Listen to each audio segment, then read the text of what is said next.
ஒரு சின்ன வயசுலேருந்து உலகத்தை சுற்றி பார்க்கணும். அதனால நான் 10th ஃபெயில் ஆகினேன். நான் வேணுன்ட்டு ஃபெயில் ஆகணும்.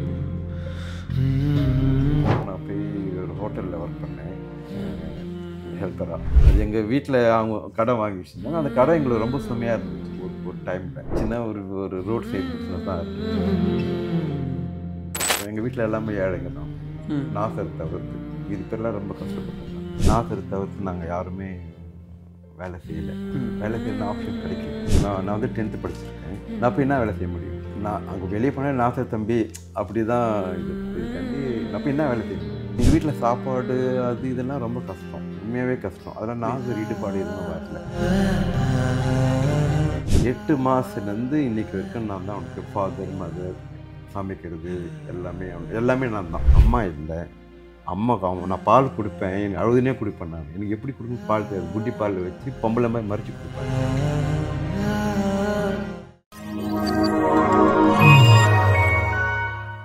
ஹே தே பீப்புள், நீங்கள் பார்த்துட்டு இருக்கிறது டேக் ஒன் தமிழ். நான் உங்கள் விஜய் பிராணேஷ். இன்றைக்கி என் கூட ஆக்டர் பிஸ்னஸ்மேன் ஜவஹர் சார் இருக்காங்க. அவர்கிட்ட நிறைய விஷயங்கள் பேச போகிறோம். வாங்க பேசலாம்.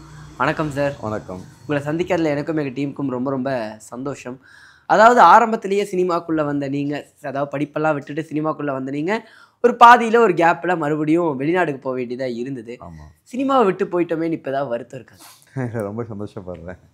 இன்னதில் எனக்கு நான் ஒரு டைமில் சினிமாட்டோகிராஃபராக ஒர்க் பண்ணேன். கேமராமேனாக ஒரு 4 படம் ஒர்க் பண்ணேன். அப்துல் ரஹ்மான் சார் கூட அசிஸ்டன்ட் கேமராமேனாக. அதுக்கப்புறம் எனக்கு ஒரு சின்ன வயசுலேருந்து உலகத்தை சுற்றி பார்க்கணும். அது எப்படினாத்துக்கு எனக்கு வந்துச்சு தெரியல அந்த காரணங்கள். அதனால நான் 10th ஃபெயில் ஆகினேன். நான் வேணுன்ட்டு ஃபெயில் ஆகினேன். ஓகே. 10th முடிச்சுட்டா +1 படிக்க வைப்பாங்க, +2 படிக்க வைப்பாங்க, காலேஜ் படிக்க வைப்பாங்க. அதெல்லாம் படிப்படி ப்ரெஷரில் ஏற்றிடுவாங்க. நம்ம அப்படிலாம் பண்ணக்கூடாது, நம்ம உலகத்தை பார்க்கணும். இதே தான் எனக்கு. அப்புறம் வந்து முடிச்சிட்ட பிறகு 10th ரிசல்ட் வந்தோடனே ரொம்ப ஹாப்பி. ஃபெயில் இல்லை, ரொம்ப ஹாப்பி உண்மையாகவே. ஓகே. அப்புறம் எங்கள் அண்ணன் கூட்டு போய் எல்லாம் வேலைக்கு ஆகுதுடா, நீ போய் கேமராமேனாக அது மாதிரி ஒர்க் பண்ணேன் சொல்லி அப்துல் ரஹ்மான் கூட அவரோட கிளாஸ்மேட் அவர். ஓகே. அப்படி சேர்த்து தான் நான் கேமராமேனாக ஒர்க் பண்ணேன். அப்போ எனக்கு நாட்டம் இல்லை. என்னடா நம்ம வந்துட்டோம், ஷூட்டிங் வந்துட்டோம். தொடர்ந்து படம் பண்ண ஆரம்பித்தேன். ஃபஸ்ட்டு செகண்ட் தேர்ட்னா ஃபஸ்ட்டு படம் வந்து கிழக்கு வாசல். ஓகே. அடுத்தது இதயம், அப்புறம் சிங்காரவேலன், சின்ன கொண்டு கொஞ்சம் கிளாஷ் ஒர்க்கு. அப்படியான நான் பண்ணதெல்லாம் பெரிய பெரிய படம். ஆமாம், அதான் இப்போ கேட்க வந்து எல்லாமே பெரிய படங்கள், எல்லாம் பெரிய ஹிட்டான படம். அப்புறம் சிங்காரவேலன் கூட பண்ணேன். லாஸ்ட் படம் சிங்காரவேலன் கமல் சார் கூட பண்ணேன். அப்புறம் எனக்கு நாட்டமே இல்லை. ஆக்சிடெண்ட்டாக நான் ஒரு ஆப்பர்ச்சுனிட்டி கிடச்சிது. நான் ஃப்ரான்ஸ் போயிட்டேன். ஃப்ரான்ஸில் வந்து இப்போது அழகான கண்ட்ரி. ஃபஸ்ட்டு பர்சன்ஸில் அது ட்ரீம் லேண்ட் மாதிரி. அங்கே ஃபஸ்ட்டு போய் லேண்ட் பர்சன்ஸில் எல்லாமே வேறு மாதிரி தானே. அப்புறம் நான் போய் ஒரு ஹோட்டலில் ஒர்க் பண்ணேன் ஹெல்ப்பராக. அப்போது எனக்கு பிடிக்கல. ப்ராப்பராக அந்த கடத்துக்கு எவ்வளோ வேணும் அது வரைக்கும் அங்கே சம்பாரிச்சிட்டு இந்தியாவுக்கு வந்துட்டேன் இமீடியட்டாக. ஓகே. நான் லைஃப்பில் ஒர்க் பண்ணது 6 மந்த் வந்து ரெஸ்டாரண்ட்டில் தான். அப்போல்லாம் எங்கள் அண்ணன் பெரிய ஸ்டார் தான், பெரிய ஸ்டார் எங்கள் அண்ணன். இந்த கூட அந்த டிஃபிகல்ட்டில் அவர் வந்து எங்கள் ஃபேமிலி இன்வால்வ் ஆகலை. ஓகே. அந்த பொறுப்பெல்லாம் நான் எடுத்திருந்தாலும் அந்த கடை நான் அடித்தேன். அது என் கடன் இல்லை. ஓகே. அது எங்கள் வீட்டில் அவங்க கடை வாங்கி வச்சுருந்தாங்க. அந்த கடை எங்களுக்கு ரொம்ப சுமையாக இருந்துச்சு ஒரு டைமில். புரியுது. சரி அடிச்சிட்ட பிறகு எனக்கு சரி திருப்பியும் ஃப்ரான்ஸ் போனேன். சரி சின்ன ஒரு ரோட் சைடு பிஸ்னஸ் தான் ஆரம்பித்தேன். ரோட் சைடில் அப்படி விற்கிறது. இங்கே குறிக்காரங்களாம் விற்கிறாங்க. ஆமாம், அது மாதிரி தான் நான் பிஸ்னஸ் ஆரம்பித்தேன். ஓகே. குறிக்காரங்களாக இருந்தால் வேர்ல்டு ஃபுல்லாக சுற்றலாம் இல்லை, ஜிப்சின்னு வச்சுங்க, ஜிப்சி இங்கிலீஷில் ஜிப்சி. அப்படியே போக ஆரம்பிச்சேன்னா கிட்டத்தட்ட ஃப்ரெஞ்சுக்காரங்களோட அதிகமாக சம்பாதிக்க ஆரம்பித்தேன். ஓகே. என்னத்துனா நான் பிளாக் மணி தானே அது. இப்போ நான் ஒன்று விற்றுன்னு வச்சுங்களேன், 10-10 யூரோக்கு விற்கிறேன்னா நான் ஃப்ரான்ஸில் டிக்ளேர் பண்ணி இப்போ விற்றேன்னா அது 5 யூரோ டேக்ஸ் கட்டிடணும். இப்போ நான் விற்றது அப்படியே எனக்கு அது பிஸ்னஸாக பண்ணல, அவங்க ஜாலி மூடுக்காக பண்ணுறாங்க. நான் ஜாலி மூடுக்காக பட் ட்ராவலிங்காக எடுத்துக்கிட்டேன். அந்த டைம்லேயே ஒரு நாளைக்கு வந்து 100-300 யூரோ வந்து ஈஸியாக சம்பாதிப்பேன். 100-300 யூரோ ஒரு பர் டே. ஓகே. எனக்கு வந்து ரொம்ப ஹாப்பியான அதில் தான் இந்த வீடெலாம் கட்டினேன்.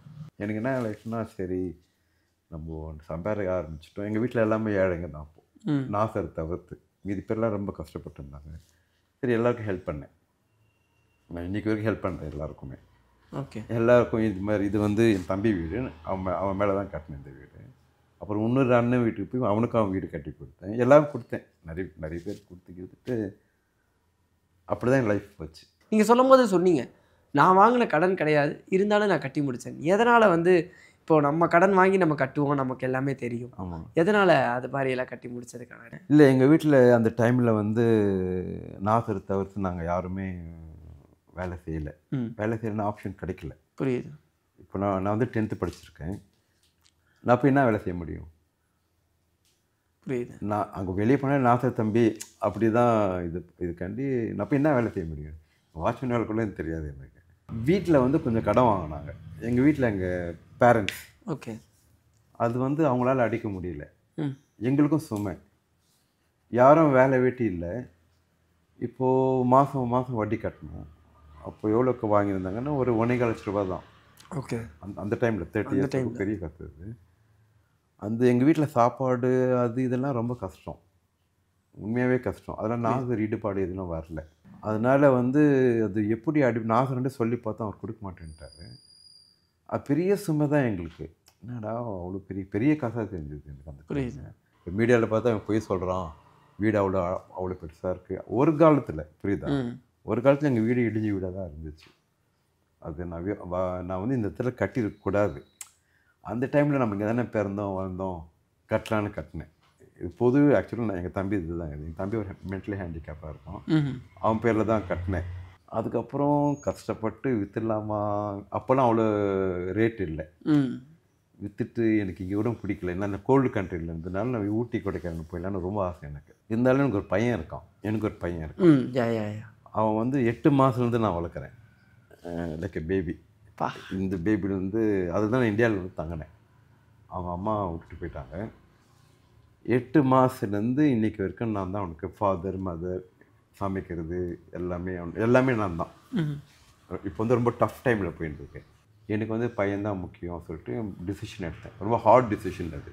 ஏன்னா பணம் பார்த்துட்டு திடீர்னு கட் பண்ணுற மாதிரி அது. பணம் பார்த்துக்கினே குறைஞ்சி ஒரு லெவலில் வந்துச்சுன்னா அது வேறு விஷயம். பணம் சம்பாரிச்சிக்கின்னு இருக்கிற சமயத்தில் பெரிய ஒரு கோடாலி எடுத்து கட் பண்ண மாதிரி 0 லெவல் தான். அது ரொம்ப கஷ்டம். எப்படி தாங்கன்னு எனக்கு தான் தெரியும். ஒரு 8 மாதம் குழந்தை வச்சுட்டு வேலை இல்லை. வேலை எப்படி குழந்தை விட்டு நான் எப்படி போய் வேலை செய்ய முடியும்? கஷ்டம். அம்மா இல்லை. அம்மாவுக்கு நான் பால் கொடுப்பேன், எனக்கு அழுதுனே குடிப்பேன். நான் எனக்கு எப்படி கொடுக்கணும் பால் தெரியாது. புட்டி பாலில் வச்சு பொம்பளை மாதிரி மறைச்சி கொடுப்பேன்.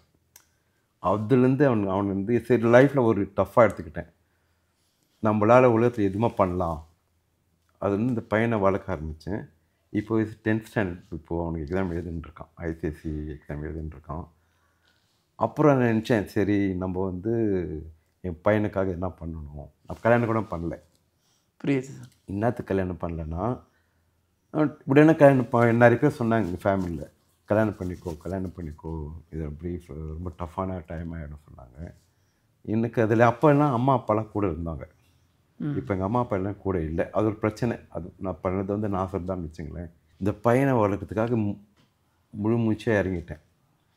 எப்படியாச்சும் பையனை படிக்க வைக்கணும், விடக்கூடாது, அவனுக்கு நல்ல ஒரு பொசிஷனில் வைக்கணும்னு சொல்லிட்டு அவனுக்காக ஆஸ் எ ஃபாதர் வந்து கல்யாணம் பண்ணலை. என்னத்தின கல்யாணம் பண்ணுன்னு வச்சுங்களேன், இமீடியட்டாக நான் அந்த வயசில் வந்து இன்னொரு குழந்தை பிறந்திருக்கோம்.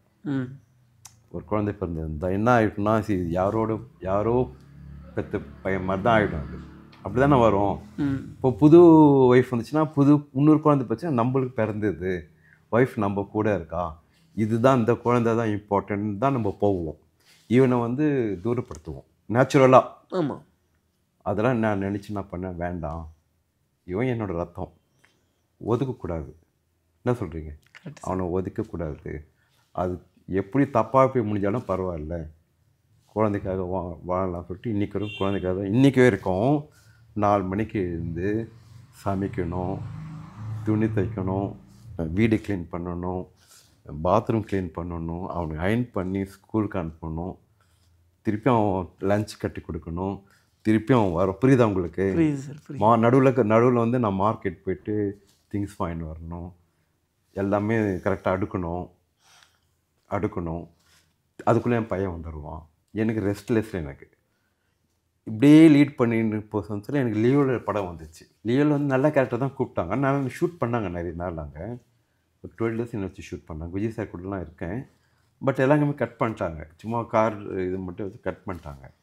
அதுக்கப்புறம் நிறைய வாய்ப்புகள் இமீடியட்டாக வந்துச்சு எனக்கு. நிறைய வாய்ப்புகள் வந்துச்சு. பெரிய படம் கூட வந்துச்சு, சின்ன படம் கூட வந்துச்சு. என் பையனை வளர்க்குறேன், திடீர்னு 10 நாள்னு போக முடியல. அதனால் கிட்டத்தட்ட சின்ன படம் நான் பண்ணுறேன், பெரிய படம்லாம் பண்ணுறதுக்கு இல்லை. அவங்க பெரிய படம் என்ன பண்ணுறாங்கன்னா, கூட்டு போய்ட்டு ஒரு ஹோட்டலில் தங்கி வச்சுட்டு 20 டேஸ் கேட்டு 2 நாள் தான் ஷூட் பண்ணுறாங்க. அந்த 2 நாள் காசு தான் கொடுக்குறாங்க. அந்த 20 நாள் வந்து சும்மா சொகுசாக இருக்கலாம். புரியுதா? புரியுது சார். அது எனக்கு பிடிக்கல, அட்மாஸ்பியர் பிடிக்கல எனக்கு. அது நானும் நாசரோட தம்பி நான் இன்ட்ரடியூஸ் பண்ணிக்க மாட்டேன். ஜவஹர் தான் எனக்கு ஃபஸ்ட்டு வரணும். புரியுதா? புரியுது. நான் இது சாதிச்சிட்டேன். நான் சினிமாலே தான் சாதிக்கணும்னு அவசியம் இல்லை எனக்கு. இல்லை இல்லை, நான் ஆல்மோஸ்ட் இன்றைக்கி வந்து நான் வெள்ளைக்கார மாதிரி தான் வாழ்கிறேன். கிட்டத்தட்ட ஃப்ரெஞ்ச் வீட் மாதிரி தான் இருக்கேன் என் வீடு. ஆமாம். அதனால் நான் எதுக்கும் நான் டிஸ்டர்ப் ஆக மாட்டேன். அது சார், அதாவது ஒரு பேலஸ் மாதிரி வீடு, அவ்வளோ பெரிய பேலஸாக கிட்டத்தட்ட வருடங்களாக கட்டிக்கிட்டு இருக்கீங்க. ஆமாம். யாருக்காக? அது எப்படி ஸ்டார்ட் பண்ணீங்க? எதனால்? அது முடிக்க சொந்தத்தில் நான் இருக்க மாட்டேன் கண்டிப்பாக. தான் அது ஒரு பெரிய வீடு. அது புரியுது, ஒரு பெரிய வீடு. அது சரி, இருக்கிற வரைக்கும் ஓடிக்கணும் தான் இருக்கேன். அது இன்றைக்கும் ஒர்க் நடந்துருக்கு. நான் வீட்டில் நிறைய பேர் கேட்பாங்க, என்ன சார் ஒரே ஒரு பையன் அவ்வளோ இந்த வீட்டில் வந்து 50 பேர் இருக்கலாம்ல சார். நான் சொன்னேன், இல்லை, அவனுக்கு அம்மா இல்லை இருக்குது, அந்த குறை இருக்கக்கூடாது. அம்மா இருந்தாலும் முடியாது, அவ்வளோ பெருசுலாம் முடியாது. நான் படிக்காதவன்னு தெரியும், இதெல்லாம் சாதிச்சிட்டேன். நான் பெரிய லெவலில் சாதிச்சிருக்கேன். நான் என்னத்துக்குன்னா இன்றைக்கி வரைக்கும் என் கூட படித்த ஃப்ரெண்ட்ஸுங்களே இன்றைக்கி வரைக்கும் 20,000 பேரை வேலைக்கு தான் போயின்னு இருக்காங்க. அவங்க வீட்டில் இப்போ பார்த்தா அப்படி ஒன்றும் தப்பாக சொல்ல, நம்ம இன்னும் நினைக்கிறது வந்து கரெக்டாக இருக்கணும். நான் இன்றைக்கி வரைக்கும் நான் யூரோப்பில் வந்திருக்கேன். யூரோப்பில் தான் ட்ராவல் நிறைய பண்ணியிருக்கேன். நான் பியர் கூட தொட்டது இல்லை. அப்படி இப்படி போனால் மாதம் 3 லட்ச ரூபா 2000லேயே ஏர்னிங் எனக்கு. இல்லைனா எப்படி இதெல்லாம் சாத்தியமே இல்லை. ஒரு நாளைக்கு 100 ஜென்ரலாக வச்சுக்கலாம். 50 கூட விற்கும், 20 கூட விற்கும், 300 கூட விற்கும். ஓகே. ஃபெஸ்டிவல் போச்சுன்னா 500 கூட விற்கும். ஜென்ரலாக 500 போட்டுங்களேன். அந்த 500 ரூபாய் ஒரு பைசா நான் எடுத்து செலவு பண்ண மாட்டேன். சில பேருங்க டிப்ஸாக கொடுப்பாங்க, டேக் இட்னா, அதுக்கு தான் நான் வாங்கி சாப்பிடுவேன். அது கேட்கும் போதே ஒரு மாதிரி எப்படி இருந்திருக்கும்னு இருக்கு. ஆனால் ஒரு சந்தேகம் சார், இப்போ உங்களுக்கு யூரோப் ஃபுல்லாகவே தெரிஞ்சிருக்கும். ஆமாம், எல்லாமே தெரிஞ்சிருக்கும். ஒரு டைமில் அதான் பையன் மட்டும்தான், நீங்களும் பையங்கும் போது சரி நமக்கு யூரோப் எல்லாமே தெரியும், அங்கே போய் ஏதாவது வேலை செஞ்சு will get a new life there, அந்த மாதிரி நீங்கள் டிசைட் பண்ணல? இல்லை, அங்கே என்னோடய கண்ட்ரி இல்லை அது. நான் நினச்சா நான் இன்னைக்கு கூட சிட்டிசன் வச்சுருக்கேன், நான் ஃப்ரெஞ்ச் ரெசிடென்ட் வச்சுருக்கேன். ஒன்றும் ஓகே கூட வச்சு நாளைக்கு கூட நான் போகலாம். எனக்கு பையன் கூட நிறைய பேர் கேட்டாங்க, ஏன் உன் பையனை சிட்டிசன் ஆகலை? எனக்கு கிடச்சது நான் போனேன். அவன் ஃப்ரூட் அவன் தேடினா தான் இனிப்பாக இருக்கும். நான் என் பையனுக்கு சிட்டிசன்லாம் ஆகலை. அவன் படித்து அவன் கஷ்டப்பட்டு அவன் ஓடணும். ஓடினா தான் அந்த உங்களுக்கு வந்து அந்த சுவை தெரியும். பையன் படிக்கலாம் கூட நான் கவலைப்பட மாட்டேன். ரெஸ்பெக்டாக இருக்கணும், அடுத்தவங்களுக்கு மரியாதை கொடுக்கணும், ஒரு கலாச்சார விதியாக கரெக்டாக இருக்கணும், இப்படி தான் இருக்கணும். நான் அதனால் என் பையன்தான் நான் எதுக்கும் விட மாட்டேன். தப்புனா தப்பு தான். என் பையனுக்கு இன்றைக்கி கூட நான் ஃபோன் கூட வாங்கி கொடுக்கல. அது தேவையில்லை, எனக்கே தேவையில்லை. நீங்கள் ஃபோனில் வந்து நிறைய அட்வான்டேஜும் இருக்குது, அட்வான்டேஜும் ரெண்டுமே இருக்குது. நான் பார்க்குறது முக்கால்வாசி தப்பு தான். நல்லது வந்து அப்படியே தள்ளிடுறோம் இல்லை. அது எனக்கு வந்தால் குழந்தைக்கும் இருக்கும், எல்லாருக்கும் இருக்கும். அது நான் மேக்ஸிமம் ஃபோனை நான் யூஸ் பண்ணுறதே இல்லை. சிம்பிள் லைஃப் தான் லீட் பண்ணுறேன். இன்றைக்கி கூட விரும்புகிறேன். நடிகன் ஆகிட்டேன்னா கைதி தானே. கைதி மீன்ஸ் எங்கே ஃப்ரீடமாக போடுவோம். கமல் சார், ரஜினி சார் எல்லாம் வெளியே போக முடியுமா? பஸ் ஏறி அவங்க ஜெயிலுக்குள்ளே தான் இருக்காங்க. அப்படி தானே அர்த்தம். எங்கே போனால் இப்படி தானே பிடிக்கிறாங்க. அப்படின்னா என்ன அர்த்தம்? அவங்களுக்கு லிபர்ட்டி இல்லை. பணம் சேர லிபர்ட்டி போயிடும், நம்ம ஃப்ரீடம் போயிடும், நம்ம மைண்டும் போயிடும். எல்லாமே அடுத்தவங்களுக்காக செய்கிறது தானே. எனக்காக செய்கிறதுக்கு எதுவுமே பண்ண முடியாது. இப்போ நான் பெரிய நடிகன் ஆகிட்டேனுங்க. பெரிய நடிகர்னா நான் வந்து அவங்களுக்காக தான் நான் ஒர்க் பண்ணுறேன், மக்களுக்காக தான் நான் ஒர்க் பண்ணுறேன்ல. ஆமாம், இப்படி பண்ணால் தான் நீங்கள் இப்படி ரசிப்பீங்க. அதுதான் ஓடு கண்டி. நம்ம எப்படி வாழ போகிறோம் அது நம்ம மைண்டில் வராது. நம்மளுக்கு அடுத்தது BMW வாங்கலாம், அடுத்தது அப்படி போகலாம், இப்படி பண்ணால் அது ராங்கான இது தான் போகும். இன்னும் எவ்வளோ கஷ்டத்தில் பயணம் பண்ணுறது தான் அருமையான அனுபவமெல்லாம் வரும். புரியுது சார். சொஃபிஸ்டிகேட்டடாக போய்ட்டு 5 ஸ்டாரில் தங்கிட்டேன், பாரிஸில் தங்கினேன், லண்டனில் தங்கினா அதெல்லாம் வேஸ்ட். அதெல்லாம் மக்கள் கலந்துன்னு தான் இன்றைக்கி எல்லாமே தெரியும். தக்காளி இந்த வேலை, ஒரு நாள் போய் ஏறி இருக்குது, ஒரு நாள் இறங்கி இருக்குது. பெரிய நடிகர்லாம் தெரியாது இல்லை, அண்ணனே தெரியாது. தக்காளின்னா தக்காளி அப்படி தெரியுமா? 8 ரூபாய் விற்று இன்றைக்கி இன்னும் கிலோ 12 ரூபா 5 ரூபாய் நினைக்கிறேன்.